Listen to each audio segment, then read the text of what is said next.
कारण कारण कर्ता तू जदि आगो को आसबू ताले सर्वनाश हो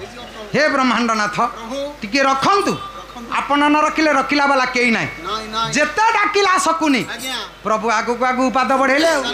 शकुनी कहला इडे गालुआ ये जेते कहले मध्य आगु को आसुची प्रभु हसिले कहले शकुनी बड़ भाई वृकोदर कहछंती मु सुनिनी प्रिय सखी द्रौपदी मना करछंती मु सुनिनी आ तो कथा सुनिबी केमिति कहले प्रभु दोष क्षमा करिवो कारी कथा न सुने मु तो पादरे बेड़ी लगई देबी मते आ भूल बुझिबुनी